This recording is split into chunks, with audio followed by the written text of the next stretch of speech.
सतगुरु की प्यारी साध संगत, यहाँ बैठी साध संगत में ऐसा लग रहा है कि कुछ लोगों ने लगता है खाना नहीं खाया था, क्योंकि आवाज ही नहीं निकल रही, सतगुरु महाराज का जयकारा का नाम ही नहीं आ रहा है। तो लगता है सभी लोग, बच्चे लड़कियां भूखे बैठे हुए हैं, आवाज नहीं निकल रही। अगर नहीं खाया था तो अब खा लो, अभी भी रखा हुआ है। अगर खाया है तो जोरदार जयकारा लगाइए, बोलिए संत श्री सतगुरु रविदास महाराज की जय, सतगुरु ज्ञान भिक्षुकदास महाराज की जय, सतगुरु स्वामी समनदास महाराज की जय। अब लग रहा है कि कुछ खाया पिया है, लगता है नींद आ रही। सतगुरु की प्यारी साध संगत, जैसा कि आप सब जानते हैं कि आजकल फोन का और मोबाइल का जमाना है और सभी लोग चलाते हैं, छोटी पानी गरम कर। तो उसका फायदा भी हमारे समाज को मिलना चाहिए। पानी गरम कर। अब जैसे ये जो रिकॉर्डिंग हो रही है, ये रिकॉर्डिंग सीधे YouTube पे जाएगी, पूरे वर्ल्ड में, पूरी दुनिया में इसे कहीं भी देखा जा सकता है अगर इसका लिंक हमारे पास है तो ये गुरु रविदास टीवी के नाम से इसका संचार प्रसार हो रहा है और ये 2-4 दिन में इसको एडिट करके और YouTube पे डाल देंगे, तो कहीं भी बैठ करके अपने घर में इसको चलाया जा सकता है। तो सतगुरु की प्यारी साध संगत से निवेदन है कि इसको सब्सक्राइब भी करें और इसको सुने भी। सब्सक्राइब करने पे हम सबको ये फ़ायदा होगा कि जो ये YouTube चैनल है उसके व्यूअर्स बढ़ेंगे और तब हमें ये चैनल चलाने की अनुमति मिलती रहेगी, क्योंकि हम ये चैनल चलाने के लिए कुछ किसी से चार्ज नहीं करते, फ्री में रिकॉर्डिंग करके और YouTube पे डाल देते हैं। क्योंकि हमारा समाज थोड़ा पिछड़ा हुआ है, पहले भी पिछड़ा हुआ था, अभी भी पिछड़ा हुआ है, तो उसको जगाने के लिए आज अगर हमारे पास में मीडिया है तो हमें उसका फ़ायदा उठाना चाहिए।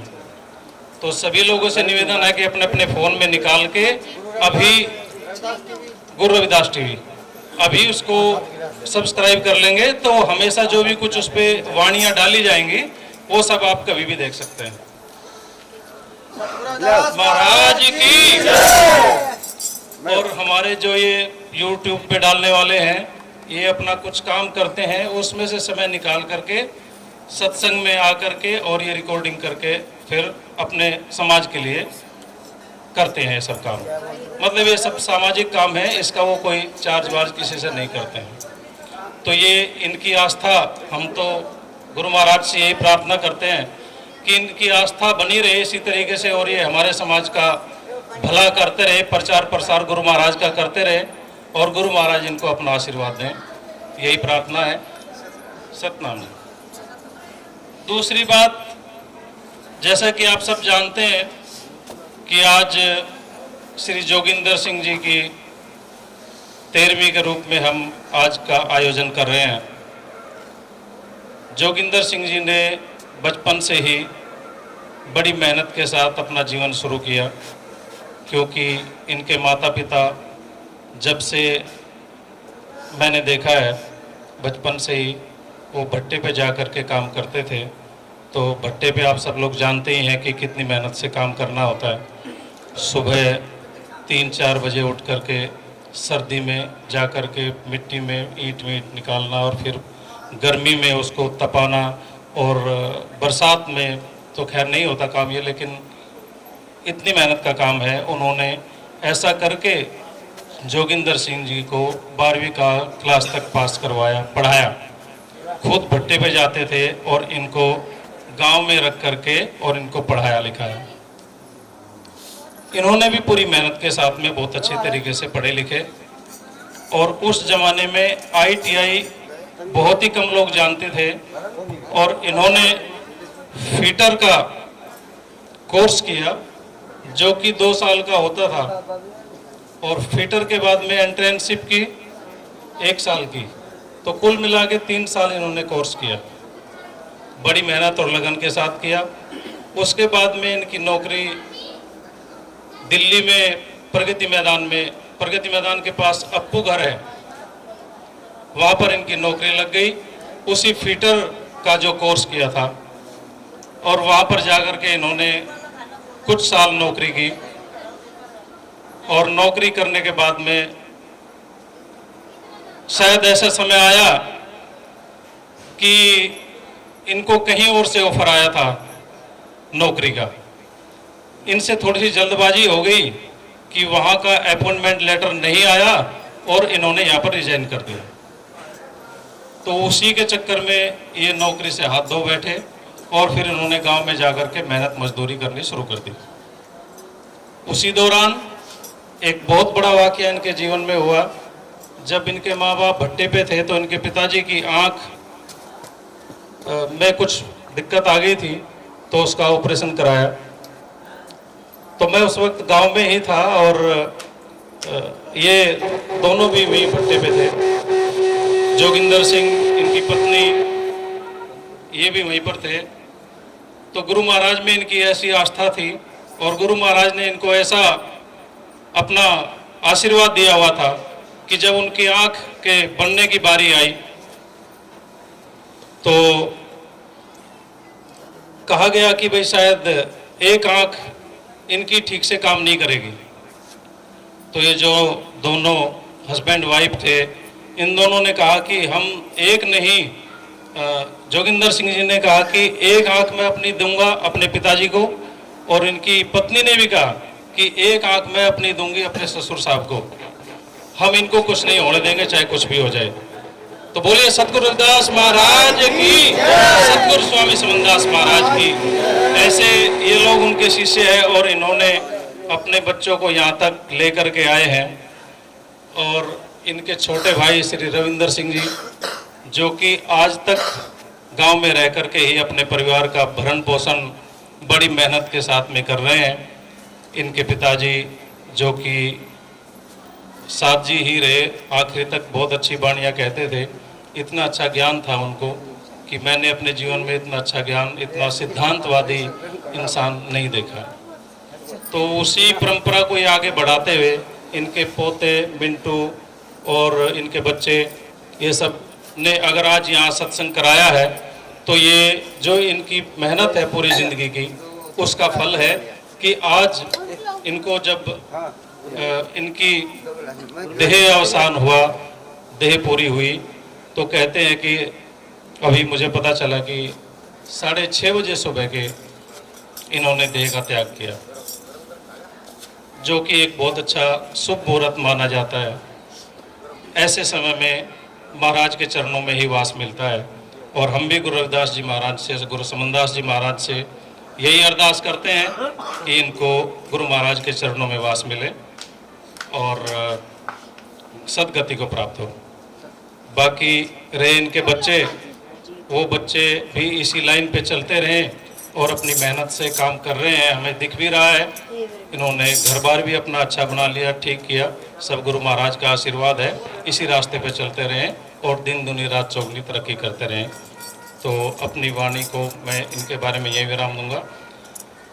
और अब आते हैं हम इस पे कि इससे पहले यहाँ पर महात्मा जी थे, उन्होंने गुरु रविदास जी के बारे में कुछ बातें बताई हमें। उन्होंने कहा कि गुरु रविदास जी महाराज गृहस्थ थे। ऐसा वर्णन कहीं हमारे शास्त्रों में मिलता नहीं है। जो संध्या आरती है गुरु रविदास जी की, उसमें कहा गया है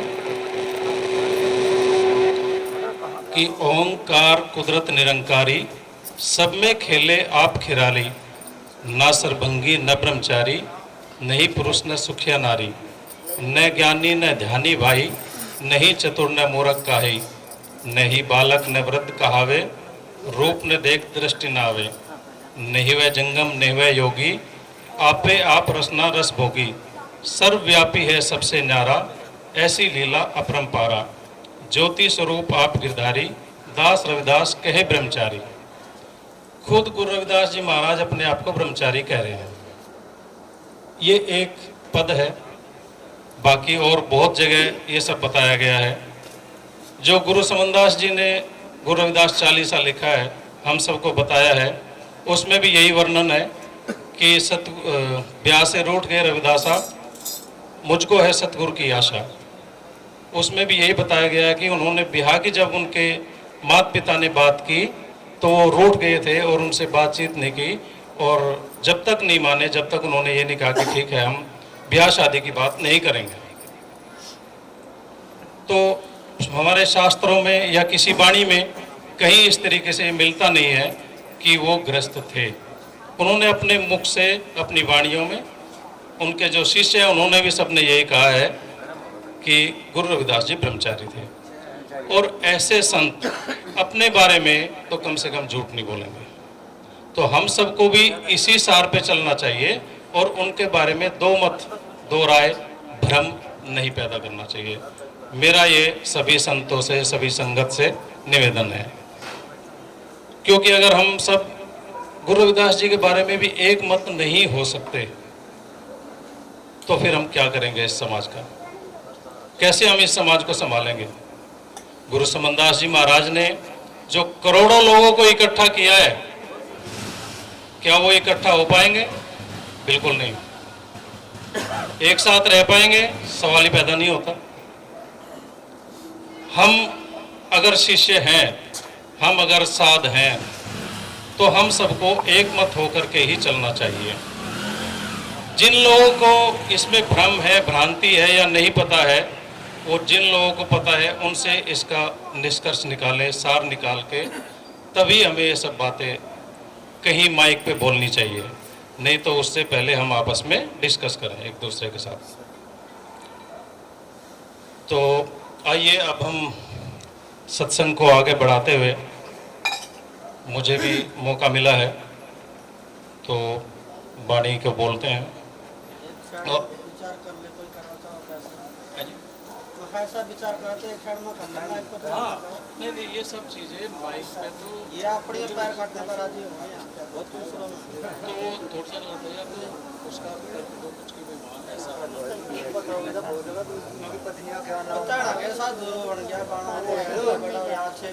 अच्छा। आज हमारे समाज में एक और थोड़ी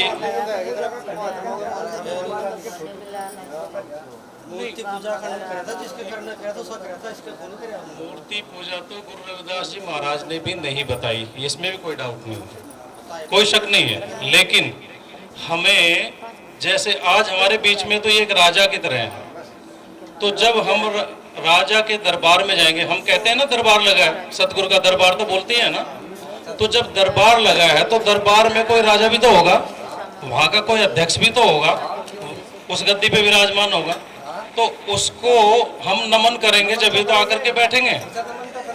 नमन तो करना ही पड़ेगा, नहीं तो अगर हमने बंदगी नहीं की तो हम शिष्य किस बात के? और कहेगा फिर हम सत्संग कर रहे हैं या किस चीज को हम मान रहे हैं? क्योंकि बंदगी तो हमें निर्बंध की तो करनी पड़ेगी ना। क्योंकि कहते हैं ना, बंधे को बंधा मिला, बंद कौन छुड़ाए, और बंदगी करो निर्बंध की जो पल में ले छुड़ाए। तो ये निर्बंध बैठे हैं हमारे पास में, हमारे साथ में हमेशा रहते हैं, तो हमें इनकी बंदगी तो करनी ही पड़ेगी, तभी तो हम भी उनके रास्ते पे चल सकेंगे, नहीं तो कैसे चलेंगे? तो एक स्थान तो हमें उन्हें देना ही है। लेकिन वे ये नहीं कह रहे कि वे तुम मूर्ति के पीछे लगे रहो, उन्होंने ये कहीं नहीं कहा। ये तो हमारी अपनी आस्था है, ये तो हमारी अपनी आस्था है। जिस तरीके से एक ऐसा भी था भाई, ऐसे जी, अब ये तो इनके जो आका पीढ़ी आवेगी वो तो ये कहोगे हमारे दादा परदादा ऐसे थे। आज हमारे समाज में बच्चे, जैसे कि मैंने बताया कि फ़ोन लेकर के और फ़ोन का मिसयूज करते हैं, तो बच्चों को फ़ोन पे थोड़ा ध्यान देना है, उसका सही इस्तेमाल करने के लिए। गलत इस्तेमाल ना करें बच्चे, और ऐसे बच्चों से फ़ोन को बचाएं। ख़ास तौर से जो एंड्रॉयड फ़ोन है, स्मार्टफोन है, उनको बच्चों को देने से रोकें। ये हम सब की जिम्मेदारी बनती है। क्योंकि संस्कार हमें ही देने हैं बच्चों को, और संस्कार देने का मतलब यही है कि सबसे पहले हम उन्हें बताएं कि फ़ोन में क्या चीज़ देखने की है और क्या देखने की नहीं है। जिस तरीके से हम उन्हें खाना पीना, रहना सहना, सोना उठना जागना, स्कूल भेजना और ये सारी चीज़ें बताते हैं, उसी तरीके से हमें ये भी बताना है कि फ़ोन का इस्तेमाल किस तरीके से करना है। जैसा कि हमने अभी बताया कि भाई हमारी वाणियाँ है गुरु रविदास जी महाराज की, उनको फ़ोन पे सुनो, उनको देखो, तो उनसे पता चलेगा कि भाई हमारा समाज क्या है या हमें किस तरीके से रहना चाहिए। मीरा के उपदेश सुनो, मीरा की वाणियाँ सुनो। मीरा ने सब कुछ बच्चों के लिए, औरतों के लिए, साध संगत के लिए कितना अच्छा बताया है। क्योंकि देखो, मीरा के अगर बारे में कहा जाए तो मीरा तो राजघराने की लड़की थी, राजघराने की बहू थी। 21 बार मीरा ने भगवान कृष्ण जिनको कहते हैं उनको प्रकट किया था, 21 बार। और हर बार जब वो कहते थे कि मांगो क्या मांगना है, तो वो यही कहती थी कि आपका दिया हुआ सब कुछ है, मुझे तो केवल मोक्ष की प्राप्ति चाहिए। उसके लिए उन्होंने मना कर दिया कि वो मैं नहीं दे सकता, वो केवल एक गुरु ही दे सकते हैं। जब उन्होंने ये कहा तो मीरा ने फिर कहा कि वो गुरु कौन है वो बताओ। तो तब उन्होंने गुरु रविदास जी का नाम बताया था, और गुरु रविदास जी का नाम सुन करके मीरा को उसके बाद में जो वाणी सूझी वो थी